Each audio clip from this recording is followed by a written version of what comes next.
I literally filmed this whole video and this microphone was off. I did not see this green button was not on.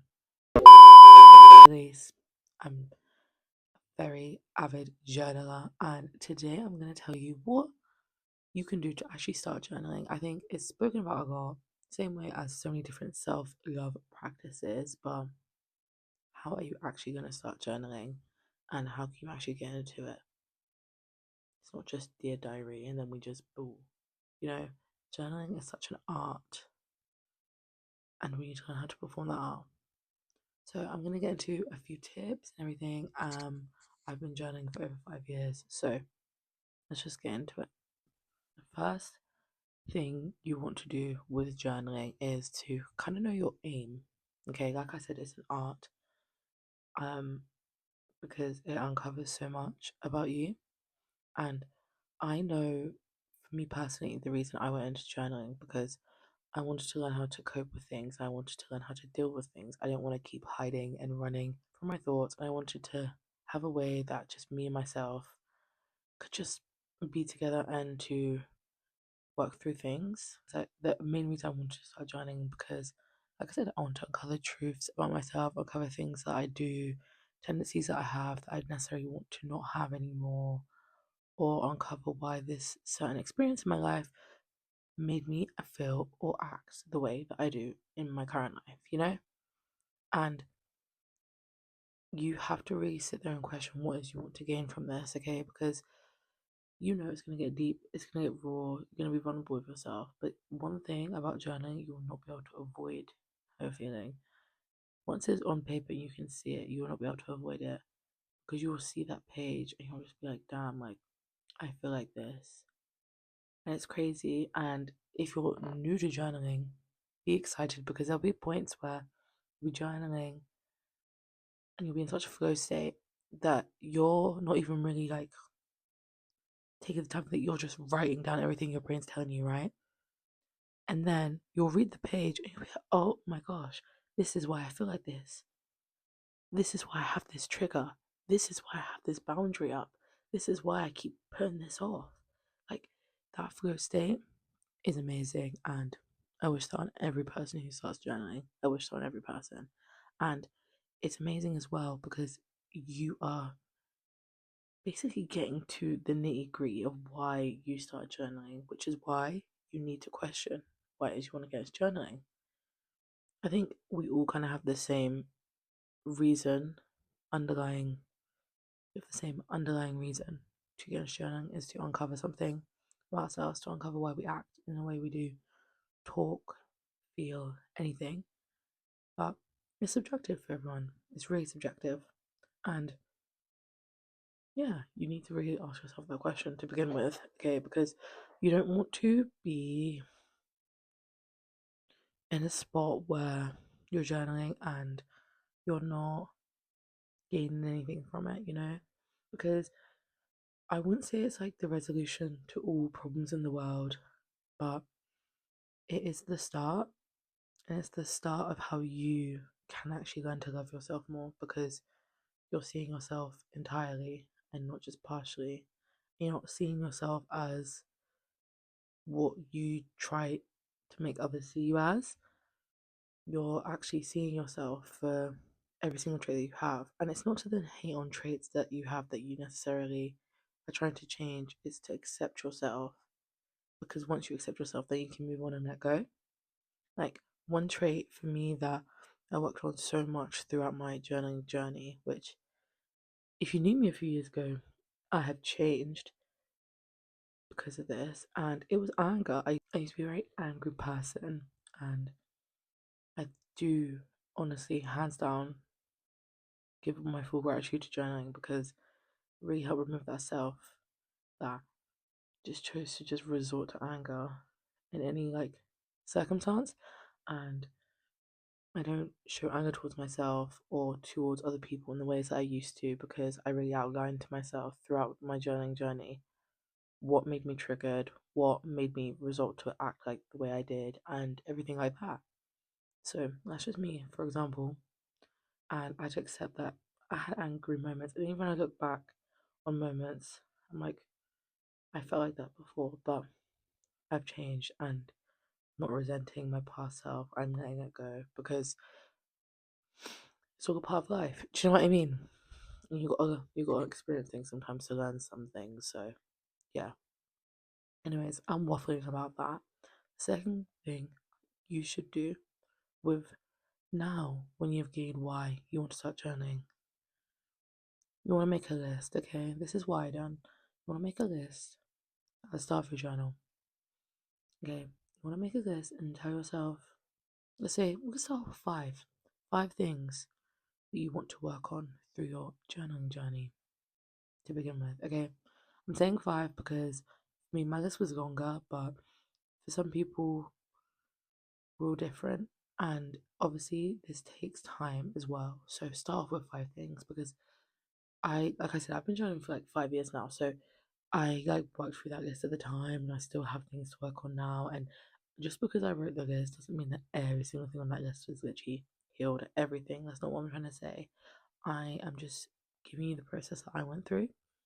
So that's what I mean. So write a list, and it gives you a guidance, and it gives you something to look back on. Whenever you feel like you want to journal, but you don't know what to talk about, you can refer to the list. You can see, let me talk about this experience for myself. Let me write about how I felt during this day. You know, different things like that because it can really help just remind you and keep you centered because the art of journaling will only be uncovered to you when you're actually centering yourself around focusing on things that you need to pay attention to. You will not be able to reach like that flow state, for example, because you're just waffling about like I can't even think of an example, but you're just waffling about something that's not relevant. You really need to just sit there and just rethink five things that I want to work on, or five experiences that have kind of shaped me. Let's uncover some truths about that. Let's uncover some ways that I can begin to change, ways I can begin to let go and detach from that. That's how you can begin with writing, at least just an honest list with yourself with five things, for example, that you want to use to progress in the journaling journey.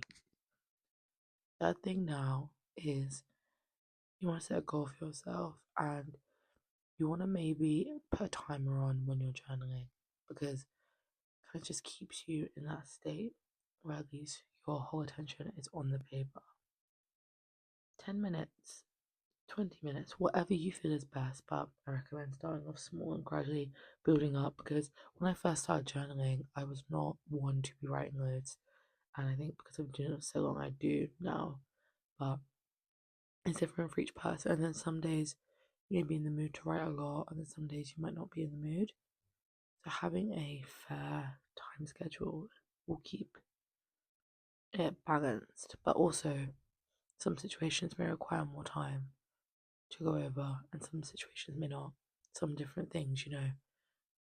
But I think it's just good to kind of have like a time in there in general. You don't necessarily have to always abide by it, but just to have it as like a notion. That makes sense. That's how I personally found getting into journaling and easing into journaling because I had like some sort of like guidance there, you know? So hopefully that helps because it did help me too. And the fourth thing is you want to just relieve the pressure of this whole experience.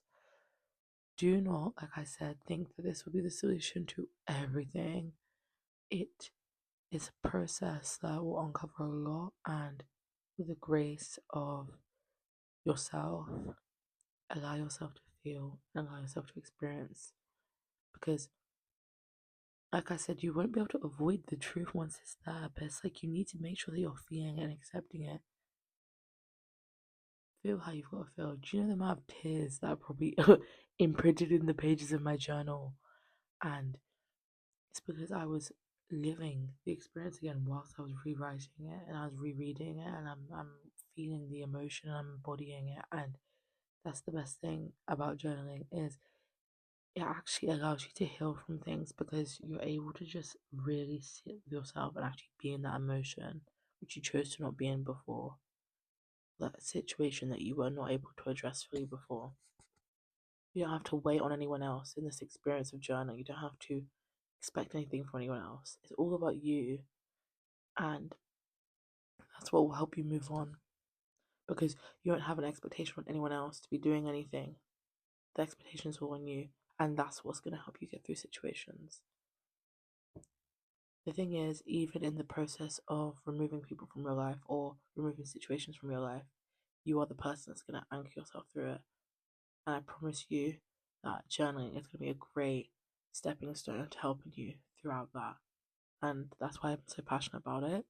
And one extra little tip is keep your journals, because years to come, we need more physical memories. And in years to come, you'll read through your journals and you'll be like, damn, I really grew.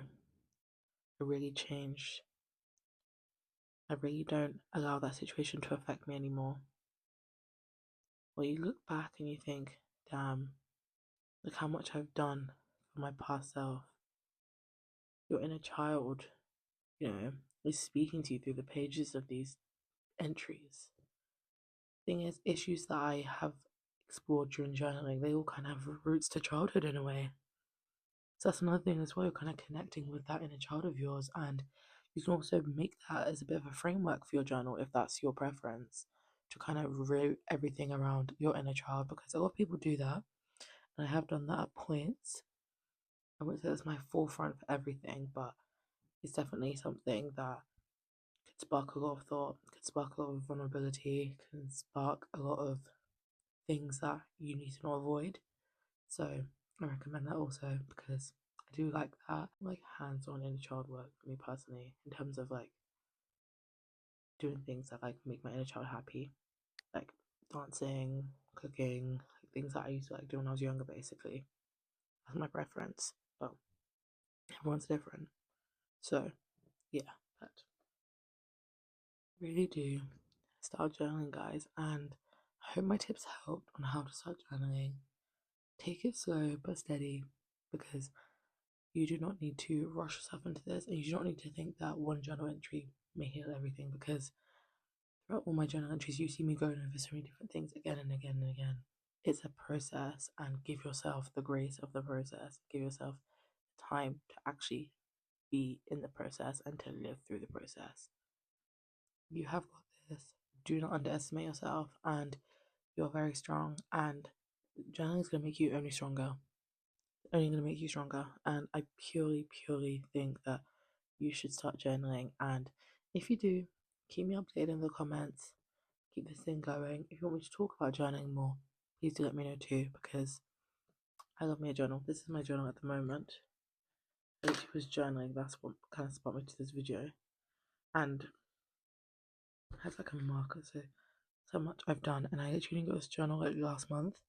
So yeah, let me know, everyone. And I hope that you're all well. And thanks for watching this video. Again, like and subscribe and comment, like I said, to keep me updated. And see you in my next video.